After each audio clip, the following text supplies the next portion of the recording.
Good evening, Guardians. TBL here from Planet Destiny, here to bring you guys a quick wrap-up of this week's Bungie Weekly blog for August 10th, 2017.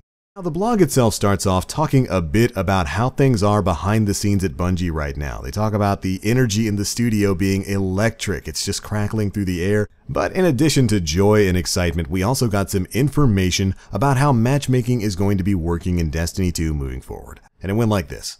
One of our goals for Destiny 2 has been to create 2 different ways to challenge yourself against other players. From this point forward, to allow for more varied experiences between the playlists, matchmaking for quick play and competitive will be tuned separately. Along with some other changes to the rule sets for specific game types, these are the moods we want to cultivate in the new Crucible.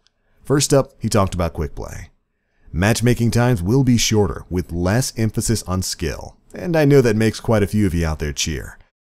The winning score and control has been extended from 75 to 100 to allow for more time to play and use your abilities. And we've extended the trigger for the Mercy rule so that it will come into play less often.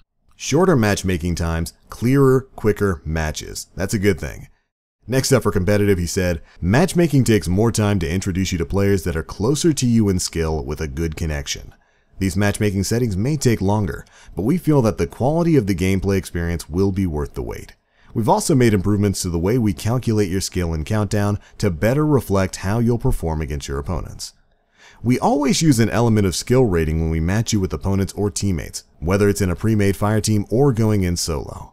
In all cases, the average rating of the team is taken into account when looking for matches. And as always, we'll be eager to hear from you about how this feels. Next up, Sandbox designer Josh Hamrick had notes on how to survive when you come under fire in the Destiny 2 PC beta. And he spoke a bit about some of the tweaks and tunings that they've made for this next build. Here's a list of the major adjustments for the PC beta. First, they fixed the Infinite Super glitch. They've also fixed the Warlock Glide glitch, the one where you pop Dawnblade and basically become Superman, the Infinite Grenade glitch, and Warlocks will now have the exact same melee range as other classes, stating that with the exception of where perks directly increase their range, Warlocks will punch just like the rest of us. Our PC friends will get a chance to experience a world with consistent base melee ranges, and so will the rest of you when the game launches. And for the tweaks, they've also globally reduced the time that it takes to charge your super, which before I read the subtext there, hallelujah, that was one of my big complaints from the beta. It just didn't feel good to go through an entire strike and get your super maybe twice, or go through a control game that went by so quickly, maybe you didn't even get your super fully charged.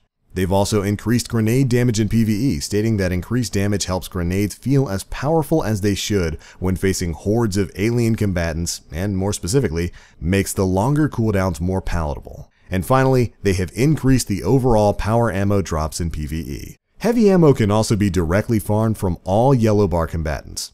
So, eyes up Guardians, there you go. They've addressed quite a few of the complaints we've had from our experience with the Destiny 2 beta back on console.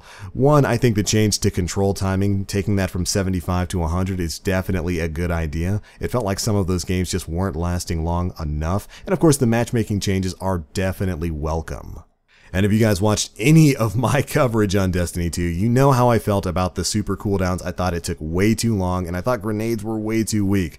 So seeing both of those things being addressed definitely makes me very happy. Now, that's not where this week's blog ends. They talk a bit more about Destiny 2 PC security and its third-party app compatibility later on by answering a few questions, and we're going to go through those really quickly. So if you remember a week or so ago, Bungie published an article that helped prepare players for third-party app features that may or may not be compatible with Destiny 2 on the PC. And in this blog, they answer a few more questions about that. First up, how will players monitor FPS performance during gameplay? A question asked because, of course, a lot of overlay programs that hook directly into game files aren't going to be working with Destiny 2.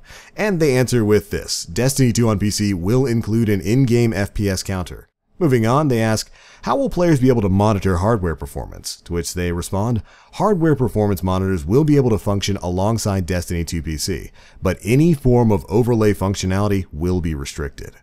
Next, they said, will Destiny 2 on PC include a frame rate target option? And the answer is yes. After that, they asked, are third-party streaming and communication applications completely broken by this security feature? To which they answered, no, players may stream Destiny 2 PC using supported modes within streaming software, for example OBS and XSplit, while communication applications such as Discord and Mumble will work normally except for the overlay of their UI in the game. Just going on to give a little bit more of an explanation as to why certain third-party applications aren't going to be working the way you might expect when Destiny 2 comes out. I've already talked a lot about what I feel on that, so I'm not going to dive into that today. But there we pretty much go, guys. That is it for your wrap-up of this week's This Week at Bungie blog. It's good to know that some tweaks that we wanted are definitely going to be there and in place when the Destiny 2 PC beta starts in just a few weeks. And I'm definitely happy to see a lot of the changes coming to matchmaking and the overall Crucible environment. But alright, be sure to let us know what you Guardians think of all of this stuff down in the comment section below. Are you still bummed to hear about their third-party application restrictions? Be sure to let us know.